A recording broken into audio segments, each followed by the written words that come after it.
Good evening everybody and welcome back to episode 56 of Open Crypto, where we keep you informed on a bi-daily basis. If you are interested in keeping fully up to date on all things crypto, then subscribe to the channel. We put out a new video every 12 hours. So today we're going to be talking about BBC's coverage of Ethereum. It's from their tech section and it's titled Ethereum Change Cut Cryptocurrency Power Demand. This of course is going to be related to Ethereum's move to proof of stake, also known as the merge. So, a change in the way the cryptocurrency Ethereum works may have cut its power consumption by country-sized amounts. The amount of electricity saved is similar to that used by Ireland or even Austria. Work published in the data science journal Pattern suggests. Bitcoin, the largest crypto, is thought to use more electricity than Finland, because Bitcoin is obviously a proof of work protocol. Ethereum used to be proof of work and now it's gone to proof of stake. It has even been suggested emissions from Bitcoin could exceed the global savings currently made by driving electric vehicles, the article notes. Fossil fuels. Like all cryptocurrencies, Ethereum relies on a blockchain, a giant, constantly updating database logging every transaction. It's a database, but it's more accurate to call it a ledger, basically a distributed ledger. Previously, this was maintained and verified by a system called Proof of Work, used by many cryptocurrencies, including Bitcoin and Monero, I might add as well. Companies and volunteers whose computers helped to run the network were rewarded with new cryptocurrency coins. The more work they completed, the greater the chance of creating new coins. This encouraged businesses to set up massive warehouses of computers running 24/7, often on energy derived from fossil fuels, the article suggests.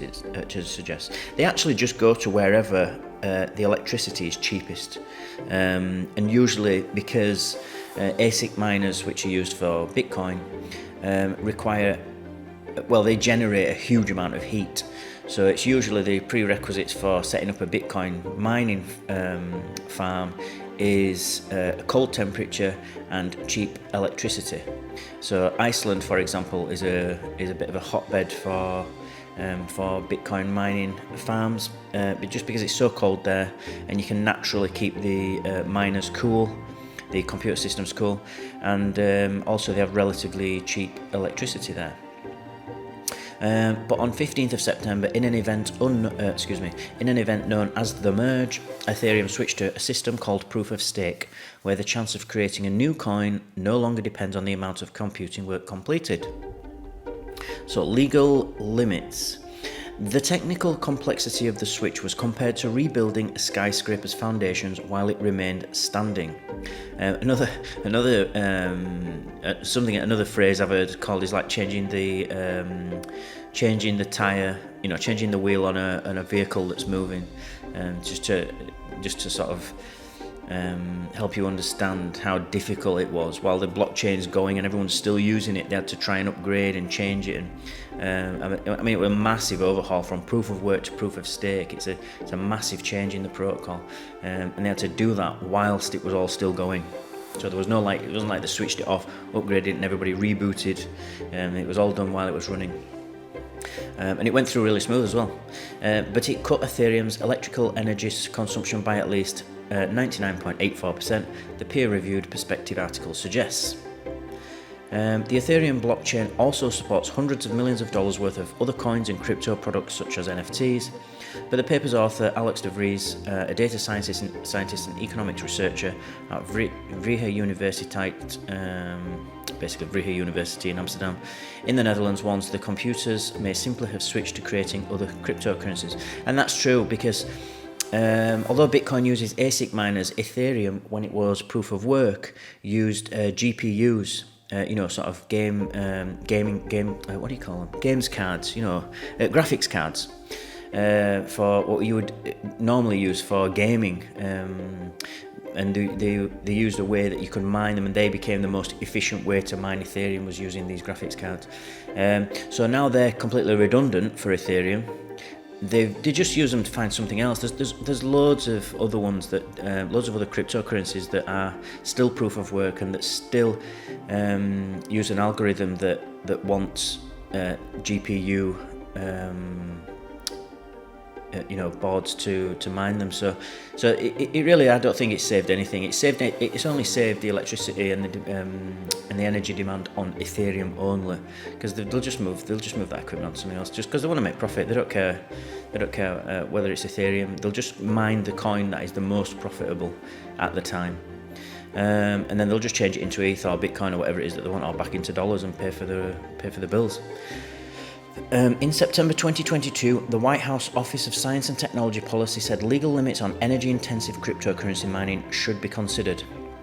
Mr. DeVries said the Bitcoin community has been very anti-change, but the Ethereum community has shown that despite concerns and resistance, it is possible to make the necessary changes on a live blockchain, which means that the Bitcoin community may need a little bit of a nudge from the outside to actually make things happen. Now, I can tell you, the Bitcoin maximalists will not have a change like this. It will not happen. They are too conservative, for better or for worse, whatever you think of it. They will not change that. That is just too big of a change. They can't even agree on block size and other what you would consider small things, even if it's beneficial. They are so worried about messing it up, and so worried about any future bugs being introduced into the source code that they just won't do it.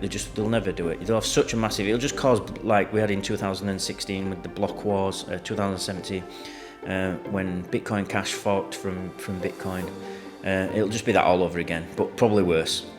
And another important thing to note is that actually your hardline Bitcoiners say that okay, well, we use a lot of electricity, but it's a good thing because when you use a lot of electricity like that for a currency like Bitcoin, it forces you to think about how are you generating that electricity. So instead of saying, oh well, Bitcoin's the problem and that Bitcoin mining is the problem, it's a waste of valuable resources and energy. Instead of doing that, it forces you to say, well, how can we get sort of free energy? Can we use solar power to mine for Bitcoin? I'm not sure which is right or wrong. I mean, it's a bit of a stretch for me. I think it is. It is very energy intense, and whether it's justified or not, I don't know.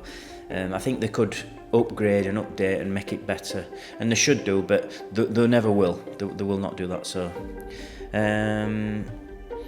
Environmental concerns. Gavin Brown, an associate professor at the University of Liverpool, told BBC News sustainability is an essential problem to resolve in the crypto space. To achieve this, the prospect of new regulation is an important lever. But it was in the interests of Bitcoin and Ethereum enthusiasts to clean up their own act to attract money from institutional investors, such as banks or pension funds. Much of that money may presently want to invest in crypto, but is unable to do so until or unless crypto becomes more sustainable, he says. And Mr. DeVries warned it would be premature for the Ethereum community to declare a complete victory over the environmental concerns facing crypto assets, as the blockchain-based system remains relatively inefficient compared to more centralized alternatives.